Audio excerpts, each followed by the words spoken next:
I'm talking about this. This is a Dexcom G7. And if you see somebody wearing one of these in the wild, you can pretty much assume that they're a diabetic.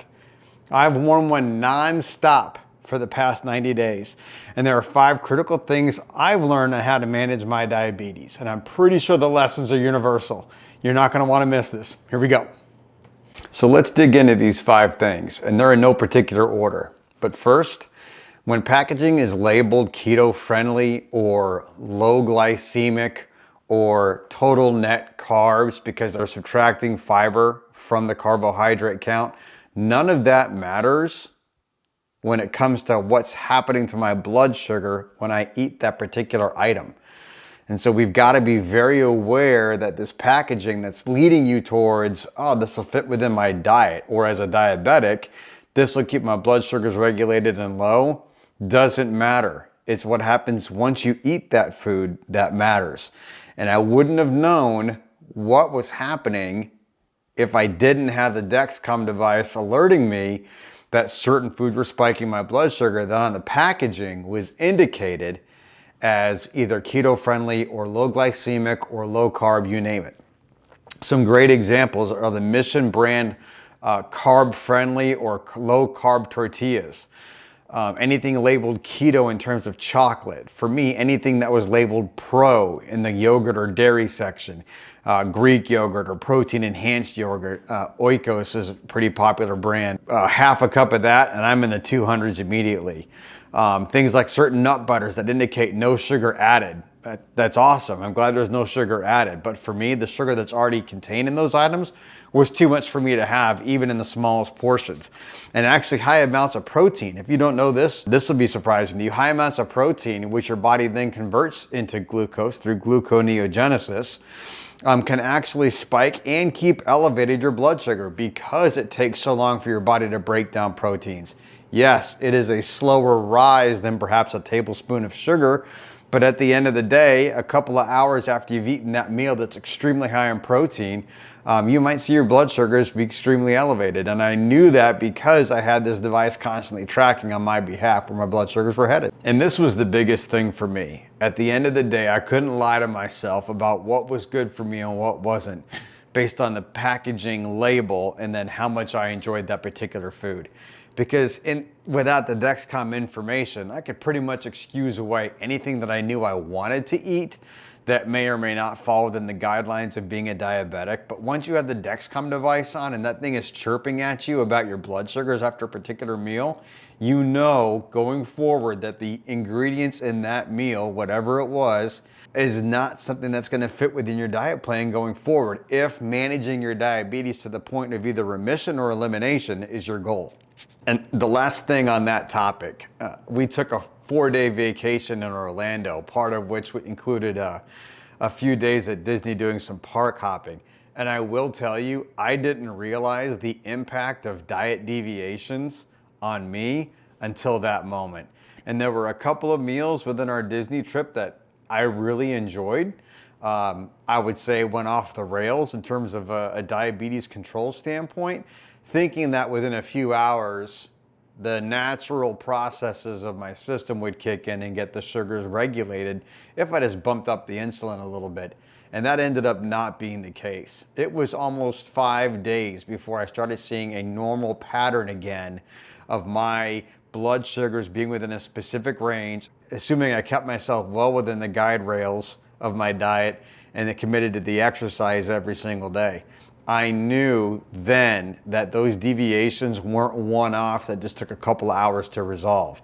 Deviations for me were significant, and I wouldn't have known that without this device. Point number 2, and this one's critical. I have so much data on this. If you want me to send you spreadsheets, screenshots, you name it. Daily physical exercise is the #1 most important way that I'm able to maintain consistent blood sugar.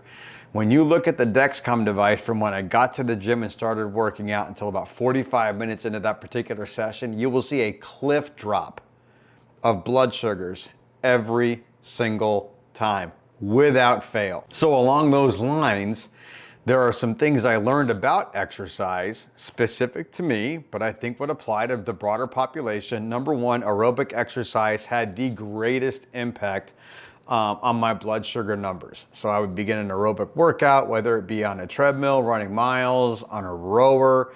I typically do about 10,000 meters at a shot. 54, 55 minutes is about my average time for that.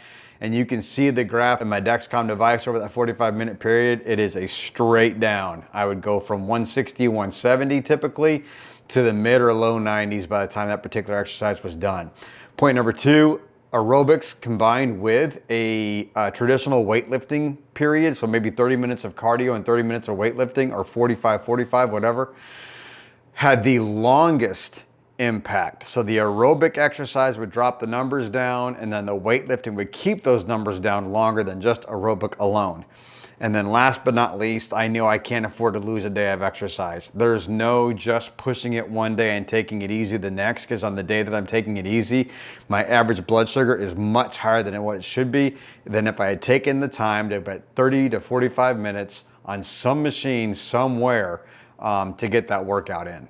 The third thing that I learned through this Dexcom process that I'm finishing up, weight, body weight specifically, and how much fat I'm carrying, the impact on me, my blood sugars, and the diabetes is significant.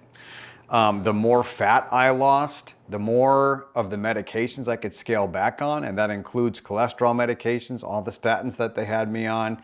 That includes blood pressure medications. Most diabetics realize that this metabolic syndrome that we go through, especially when you're a type 2 diabetic, you end up on a lot of medications to mitigate all the symptoms of being a type 2 diabetic, and that includes blood pressure, blood sugar, cholesterol count, you name it. As I lost weight and predominantly fat, I was able to cut out a significant portion of those medications. Now, I'm not completely off of them yet, because a lot of that has to do with what I went through a couple of years ago with that big health scare that I had that kind of led us to this point now. But that being said, there is a time and a place for life-saving pharmaceuticals. Don't hear me saying that all pharmaceuticals are inherently evil. What I am saying is that if by diet and exercise you're able to eliminate your dependence on them, that's what we need to be doing.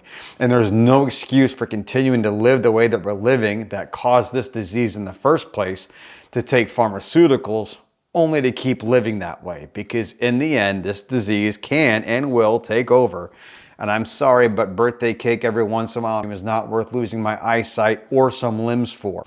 Point number 4 for me, the thing called the dawn phenomenon, where you wake up and your blood sugars go through the roof. That, for me, I learned, is very much real.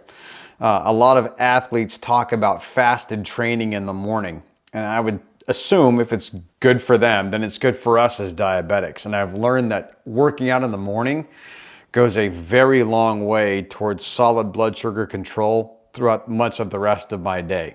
And believe me, I tried everything. I tried fasting in the morning to see what would happen to my blood sugar. Inevitably, they would go towards 180, 190. I've tried just black coffee and scrambled eggs, same result. I've tried coffee with cream and a little bit of Splenda, scrambled eggs with some low-carb tortillas. Literally the exact same blood sugar numbers as if I'd done absolutely nothing. So I know for me that my blood sugars in the morning will go up, and a quick hit of 20 to 25 minutes of some intense cardio goes a long way to getting those numbers down and staying down for the rest of the day.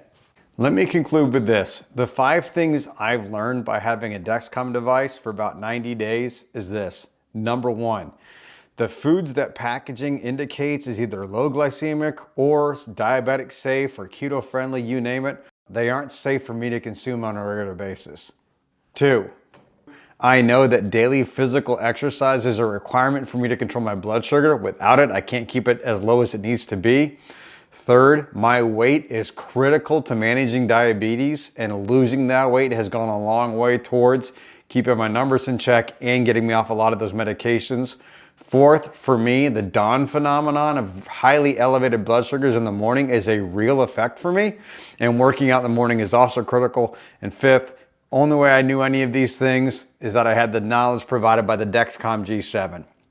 So in short, If you're gonna choose to do this, and I think you should, I would either use the finger stick method, and for that I recommend the Keto Mojo, again that's gonna be linked below, or pulling the trigger and trying out a Dexcom device for 30 or even 90 days to understand how your diet and your exercise and your daily habits are affecting the disease of diabetes.